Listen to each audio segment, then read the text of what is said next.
Everyone, कैसे हैं आप लोग। तो प्रीवियस लेक्चर में हमने सीखा था माइक्रो इकोनॉमिक्स के बारे में। आज के सेशन में, आज की इस क्लास में, आज के इस लेक्चर में हम सीखने जा रहे हैं meaning, definition and features of macro economics. तो चलिए शुरू करते हैं। Meaning, macro economics is the branch of economics which analysis the entire economy. ये वर्ड इंपॉर्टेंट है, यहाँ पे हम बात कर रहे हैं एंटायर इकोनॉमी के बारे में, पूरे देश की फाइनेंशियल सिचुएशन के बारे में। It deals with the total employment, ऐसे ही वर्ड याद देखिए, it deals with the total employment, यानी उस देश में जनरली क्या एम्प्लॉयमेंट लेवल है, नेशनल इनकम, नेशनल आउटपुट। अब नेशनल इनकम क्या होता है, पूरे देश का इनकम होता है। ऑब्वियसली ये इतना मीनिंग नहीं है, यहाँ पे हमारे पास चैप्टर नंबर 7 है जिसमें हम डिटेल में डिस्कस करेंगे क्या होता है नेशनल इनकम। इन शॉर्ट अभी इतना समझ लेते हैं, national income means the entire countries income. और national output, what is the meaning of national output, पूरे देश में जितना भी गुड्स एंड सर्विसेज का प्रोडक्शन हो रहा है, सर्विस प्रोवाइड की जा रही है, गुड्स बनाए जा रहे हैं, उसको कहते हैं आउटपुट। टोटल इन्वेस्टमेंट यानी कितना इन्वेस्टमेंट किया जा रहा है, टोटल कंजम्पशन यानी कितना प्रोडक्ट कंज्यूम किया जा रहा है, यूज किया जा रहा है, total saving, general price level, interest rate, inflation, trade cycle, business fluctuations etcetera. तो यहाँ पे आपने देखा कि यहाँ पे जब भी बात की जा रही है मैक्रो इकोनॉमिक्स में, ऐसी स्टडी की जा रही है जो इंटायर है, टोटल है, नेशनल वाइज है, पूरे कंट्री का है, टोटल है, एग्रीगेट है। क्लियर हो गया।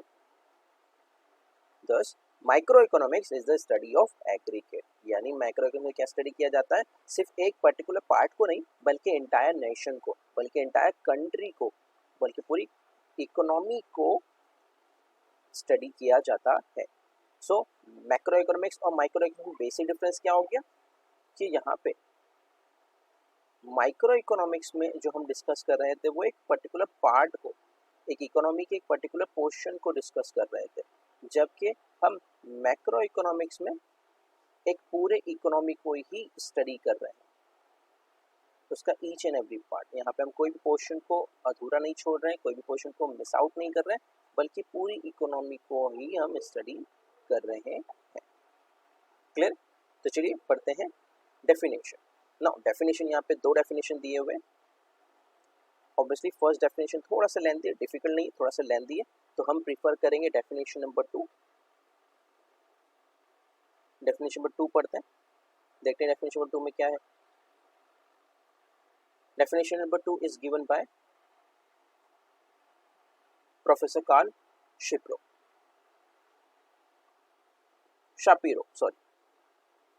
क्या कहते हैं, macroeconomics deals with the fluctuating functioning of the economy as a whole.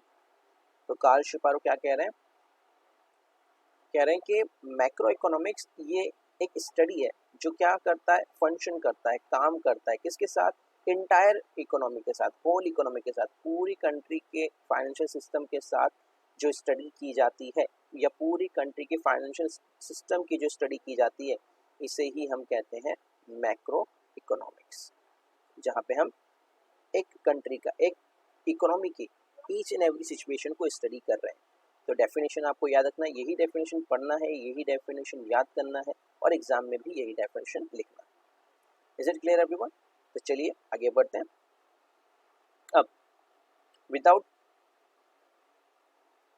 Studying of scope हम पढ़ते हैं डायरेक्ट फीचर्स की तरफ, जो कि ज़्यादा इंपॉर्टेंट है। पढ़ते हैं features of macro economics. Point number 1, study aggregates. अभी हमने यहाँ पे मीनिंग में सीखा था कि यहाँ पे जो बात की जाएगी मैक्रो इकोनॉमिक्स में, जो बातें होती है वो एग्रीगेट के बारे में होती है, टोटल के बारे में होती है। एग्रीगेट का मतलब होता है टोटल। चलिए पढ़ते हैं। Macroeconomics deals with the study of economy as a whole. यहाँ पे हमने अगेन ये डेफिनेशन के बारे में बात किया, डेफिनेशन में सीखा था कि यहाँ पे मैक्रो इकोनॉमिक स्टडी होता है एज अ होल यानी पूरी कंट्री के बारे में स्टडी किया जाएगा, पूरी इकोनॉमी के बारे में स्टडी किया जाएगा। It is concern with the aggregate concept. Again यहाँ पे किसके बारे में बात किया जाएगा, टोटल के बारे में बात किया जाएगा, यानी मैक्रो इकोनॉमिक्स टोटल से जुड़ा हुआ है, टोटल से लिंक है। सच एज नेशनल इनकम, अभी हमने आपको सिखाया था नेशनल इनकम का मतलब इन शॉर्ट सिंपल वर्ड में होता है total of all goods and services produce in a country during a particular period of time. अभी इन शॉर्ट हम इतना समझ देते हैं, नेशनल इनकम मीन्स किसी भी कंट्री का इनकम। नेशनल आउटपुट अभी आगे सिखाया था कि किसी भी कंट्री में जितना भी गुड्स एंड सर्विस प्रोड्यूस किया जाता है वो। नेशनल एम्प्लॉयमेंट यानी क्या एम्प्लॉयमेंट लेवल है उस कंट्री में, कितने लोग बेरोजगार हैं, कितने लोग रोजगार से लगे हुए, that is employment. General price level यानी ऑन एन एवरेज वहाँ पे प्रोडक्ट्स का जो कॉम्बिनेशन है वो कितने प्राइस में मिलता है, कितने अमाउंट में मिलता है, वहाँ की कंट्री का करेंसी क्या है और उस करेंसी पे वो कितने प्रोडक्ट या कमोडिटीज परचेज कर सकते हैं, that is general price level. और आता है बिजनेस साइकिल। बिजनेस साइकिल भी हम सीखेंगे क्या क्या होता है, रिसेशन पीरियड क्या होता है, रिकवरी पीरियड और क्या होता है, डिक्लाइन क्या होता है, इन्फ्लेशन क्या होता है, डिफ्लेशन, हम सीखेंगे आने वाले लेक्चर्स में सीखेंगे। अभी इतना समझ लेते हैं बिजनेस साइकिल है कि भाई प्रोडक्ट अप जाता है, प्रोडक्ट डाउन जाता है और इसी तरीके से साइकिल कंटिन्यू होता रहता है। ठीक है, तो point number 1, features of macro economics, study of aggregate, यानी मैक्रो इकोनॉमिक्स टोटल की स्टडी है, एग्रीगेट की study. Now coming to the point number 2, point number 2 is income theory, यानी मैक्रो इकोनॉमिक्स में किसके बारे में पढ़ा जाता है, इनकम थ्योरी के बारे में पढ़ा जाता है। क्या है होता है इनकम थ्योरी, देखते हैं। Macro economics studies the concept of national income and it's different element. अब नेशनल इनकम सिर्फ और सिर्फ देश का इनकम है ये तो हमने सीखा, लेकिन इसके लिए अलग से यानी देश का इनकम बनेगा कैसे, लोगों से मिलके बनेगा, यानी बहुत सारे एलिमेंट से मिलके बनेगा, बहुत सारे कंपोनेंट से मिलके बनेगा। वो क्या होता है वो हम आने वाले लेक्चर्स में सीखेंगे, आने वाले चैप्टर्स में सीखेंगे कि क्या होता है national income is equal to C plus I plus G, सीखेंगे ये सब। सी प्लस क्या होता है, सी क्या होता है, आई क्या होता है, जी, ये सब आने वाले चैप्टर में सीखेंगे। अभी हम इतना समझ देते हैं कि भाई यहाँ पे सिर्फ नेशनल इनकम नहीं बल्कि नेशनल इनकम किससे मिलके बना, क्या क्या चीज़ें उसमें कंसीडर की जाती हैं, वो सब भी हम पढ़ेंगे। Methods of measurement, social accounting, कि भाई किस तरीके से एक कंट्री, अच्छा कंट्री, अमीर कंट्री ज़रूरी नहीं कि अच्छा कंट्री हो, ज़रूरी नहीं कि भाई देश निवासी भी खुश हो अमीर कंट्री के, तो ये डिपेंड करता है, जैसे कहते हैं सोशल अकाउंटिंग, कि भाई वहाँ उस कंट्री का फाइनेंशियल स्टेटस भी स्ट्रांग हो और वहाँ पे सोशल वेलफेयर भी हो। ठीक है, तो macro economics deals with aggregate, अभी हमने सीखा कि वहाँ किससे डील करता है, एग्रीगेट से डील करता है। अब वो एग्रीगेट किसका हो सकता है, demand and the aggregate supply, किसी भी प्रोडक्ट का गुड्स, किसी भी कमोडिटी का डिमांड हो सकता है, किसी भी कमोडिटी का सप्लाई हो सकता है। तो ये टोटल किससे डील करता है, टोटल डिमांड से, टोटल सप्लाई से, एग्रीगेट डिमांड से, एग्रीगेट सप्लाई। जो स्टडी की जाएगी वो मैक्रो इकोनॉमिक्स के अंदर ही की जाएगी। It explains the causes of fluctuations in the national income, और साथ ही साथ ये नेशनल इनकम को हेल्प पढ़ने में तो हेल्प करता ही करता है, लेकिन नेशनल इनकम इंक्रीज हो रहा है या डिक्रीज हो रहा है, तो इंक्रीज हुआ तो हुआ क्यों, डिक्रीज हुआ तो हुआ क्यों, इसके बारे में भी जो स्टडी की जाती है ये मैक्रो इकोनॉमिक्स के अंदर ही की जाती है। That lead to business cycle, और किस तरीके से बिजनेस साइकिल, अभी हमने आपको सिखा देंगे फ्लक्चुएशन किस तरह से बनता है, एक प्रोडक्ट लॉन्च होता है, प्रोडक्ट लाइस आउट किस तरह से होता है, और किस तरीके से अप, किस तरह से डाउन, किस तरह से इन्फ्लेशन, किस तरह से डिफ्लेशन होता है। जो अप पॉइंट है, ये जो बिजनेस का सबसे पीक पॉइंट है, इसे हम कहते हैं इन्फ्लेशन, ये जो सबसे लोवेस्ट पॉइंट है उसे कहते हैं डिफ्लेशन। तो डिफ्लेशन क्या है, ये लोवेस्ट पॉइंट। अभी हम आने वाले चैप्टर्स में सीखेंगे इस नेशनल इनकम को और इस तरीके की बिजनेस साइकिल को। अभी हम इतना समझ लेते हैं कि जिस तरीके की भी स्टडी की जा रही है वो एग्रीगेट है, टोटल है, लार्ज है और वो मैक्रो इकोनॉमिक्स के अंदर है। Clear, income theory. चलिए आगे बढ़ते हैं। Point number 3, general price equilibrium या जनरल इक्विलिब्रियम एनालिसिस, यानी किसी भी चीज का इक्विलिब्रियम क्या होता है, इक्विलिब्रियम चलिए सीखते हैं।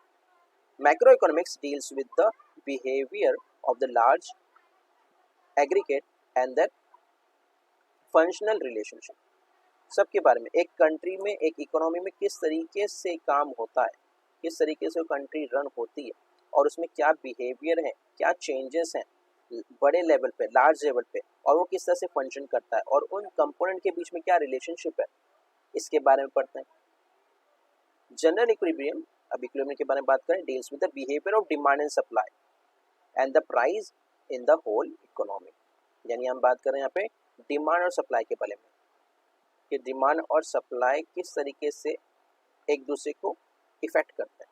नाउ जनरली इक्विलिब्रियम का मतलब होता है एक ऐसा पॉइंट जहां पे दो कंपोनेंट इक्वल हो जाता है। अब यहाँ पे दो कंपोनेंट कौन से, एक डिमांड का कंपोनेंट है और एक सप्लाई का कंपोनेंट है, जो कि दोनों अपोजिट कंपोनेंट है।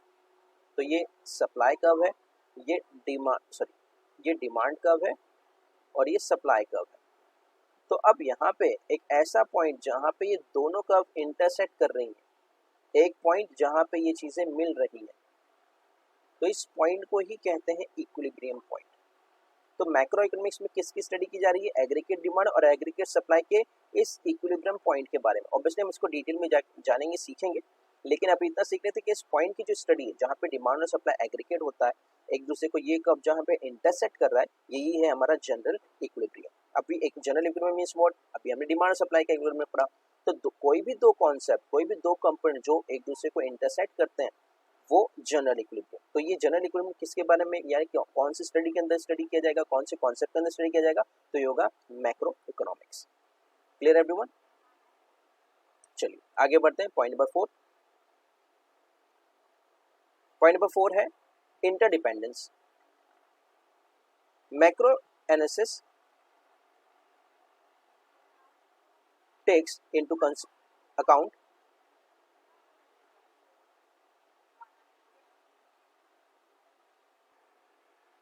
Interdependence between the aggregate economic variable. अभी इकोनॉमिक वेरिएबल क्या है? ऐसे कंपोनेंट, ऐसे कॉन्सेप्ट जो इकोनॉमिक के अंदर स्टडी किए जाते हैं, तो इकोनॉमिक वेरिएबल कहते हैं। सच एज, अभी हमने आपको सिखाया, एक वर्ड आया था, याद है? Income, output, employment, investment, price level etcetera. यानी इन सभी चीज़ों के बारे में, ये सब चीज़ें एक दूसरे से रिलेट करते हैं, एक दूसरे पे डिपेंड करती हैं। For example, changes in the level of investment, कि अगर किसी कंट्री में लोगों का इन्वेस्टमेंट बिहेवियर चेंज होता है, will finally result into the changes in the level of income. तो इससे क्या होगा? उनके इनकम पे भी इफेक्ट पड़ेगा, और इससे इनकम पे इफेक्ट पड़ेगा तो क्या होगा? लेवल ऑफ आउटपुट, यानी उस कंट्री में जो प्रोडक्ट होता है, प्रोडक्ट बनाया जाता है, उस पे भी इफेक्ट पड़ेगा, एम्प्लॉयमेंट पे भी इफेक्ट पड़ेगा, and eventually the level of economic growth. और इससे क्या होगा? उनकी कंट्री पे भी इफेक्ट पड़ेगा, उनकी कंट्री की इकोनॉमिक ग्रोथ पे भी इसका इम्पैक्ट होगा। तो यहाँ पे एक कंट्री के जो लोग हैं, उनकी इन्वेस्टमेंट का बिहेवियर उन्हीं की कंट्री पे पड़ेगा। तो ये हो गया इंटरडिपेंडेंस, यानी मैक्रो इकोनॉमिक्स में हर चीज एक दूसरे पे डिपेंड करती है। चलिए आगे बढ़ते हैं। Point number 5, lumping method. Now अभी आपको याद आ रहा है कि हमने मैक्रो इकोनॉमिक्स में सीखा था स्लाइसिंग मेथड, कि हम एक इकोनॉमी का एक स्लाइस, यानी एक पर्टिकुलर पार्ट पे स्टडी करते थे। यानी हमने आपको पिज्जा से एग्जांपल दिया था कि यहाँ पे सिर्फ स्लाइस पे स्टडी होता था, लेकिन यहाँ पे ऐसा नहीं है। यहाँ पे लंपिंग मेथड, यहाँ पे पूरी इकोनॉमी को ही स्टडी किया जाएगा। तो याद रखना है आपको ऑब्जेक्टिव के पॉइंट ऑफ व्यू से कि माइक्रो इकोनॉमिक्स के अंदर जो मेथड ऑफ स्टडी था वो था स्लाइसिंग मेथड, और मैक्रो इकोनॉमिक्स के अंदर जो मेथड है वो कौन सा मेथड है? वो है लंपिंग मेथड। लंपिंग मेथड का मतलब क्या होता है? यहाँ पे पूरा इकोनॉमी को स्टडी किया जाता है, ना कि एक स्लाइस को। Lumping method is a study of the whole economy rather than the part. जैसे हमने सीखा कि भाई माइक्रो इकोनॉमिक्स से पार्ट को स्टडी किया जा रहा था। According to professor Boulding, the forest is an aggregate of a tree. Forest क्या है भाई? जितने भी ट्रीज को मिला दोगे तो फॉरेस्ट बन जाएगा, but it does not reveal the properties of individual tree. तो भाई ट्री आपने कह दिया, एक फॉरेस्ट आपने कह दिया, लेकिन वो फॉरेस्ट कैसे बना? बहुत सारे ट्रीज के कॉम्बिनेशन से बना, और उस फॉरेस्ट में बहुत सारे ट्रीज का कॉम्बिनेशन है। This reveals that difference between the micro economics and macro economics. जिससे क्या पता चला कि भाई ट्री का स्टडी कर रहे हैं तो ये माइक्रो इकोनॉमिक्स है, लेकिन पूरे फॉरेस्ट का स्टडी कर रहे हैं तो ये मैक्रो इकोनॉमिक्स होता है। तो ये लंपिंग मेथड क्लियर हो गया सबको? चलिए आगे बढ़ते हैं। Point number 6, growth model. Macro economics studies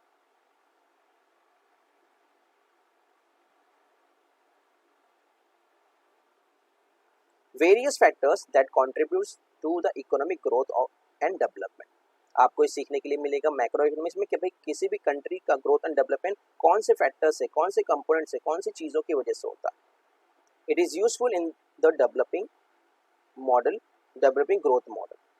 तो यूजफुल है भाई ग्रोथ बनाने के लिए, एक ऐसा मॉडल, एक ऐसा स्ट्रक्चर बनाने के लिए जिससे कंट्री का ग्रोथ हो। These growth models are used for studying economics, economic development. और ये जो मॉडल है, ये जो ग्रोथ के स्ट्रक्चर हैं, ये एक पर्सन को, एक इकोनॉमिस्ट को हेल्प करते हैं ताकि वो अपनी कंट्री को किस तरीके से ग्रोइंग बना सके। जिस तरह से एग्जाम्पल भी आपको दिया हुआ है, फॉर एग्जाम्पल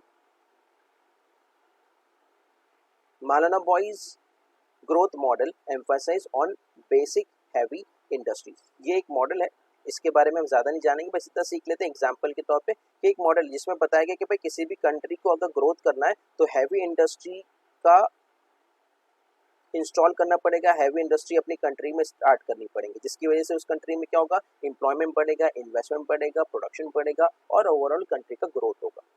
तो एक एग्जाम्पल है, ठीक है।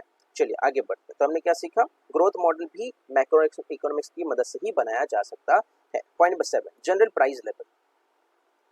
Determination and changes in the general price level are studied in the macro economics. अभी आपको सीखा general price level means what, एक कंट्री में जितने भी प्रोडक्ट हैं उस हर प्रोडक्ट के प्राइस को on an average general price level कहा जाएगा। General price level is the average of all prices of goods and services currently being purchased in the economy। अभी यही सीखा हमने आपको कि भाई इस कंट्री में जनरली जितने भी प्रोडक्ट खरीदे और बेचे जा रहे हैं उनका ऑन एन एवरेज क्या प्राइस है, ठीक है। तो किस में स्टडी किया जाएगा, मैक्रो इकोनॉमिक्स स्टडी किया जाएगा। Point number 8, features of macro economics का लास्ट पॉइंट है policy oriented. According to Keynes, macro economics is the policy oriented science.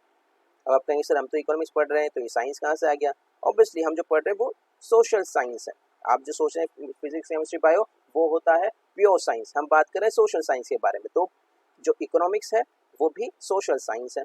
It suggest suitable economic policies to promote.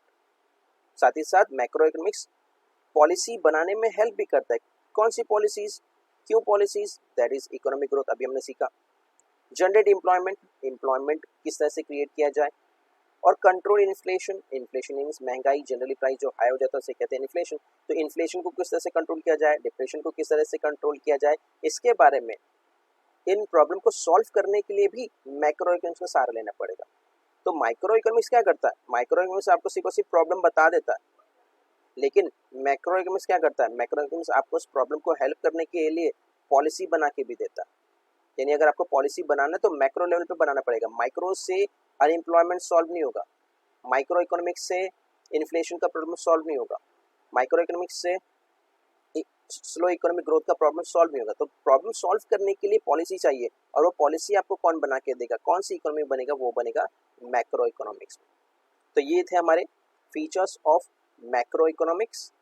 इस lecture में हमने features, meaning of macro economics पढ़ा। आने वाले lectures में हम पढ़ेंगे, लेक्चर नंबर 4 में हम पढ़ेंगे कि किस तरीके से इम्पॉर्टेंट है मैक्रो इकोनॉमिक्स, ठीक है। तो आई होप आपको यहाँ तक क्लियर हो गया होगा। हम नेक्स्ट लेक्चर में मिलते हैं, जब तक के लिए keep learning, keep growing, keep smiling. Thank you very much and good bye.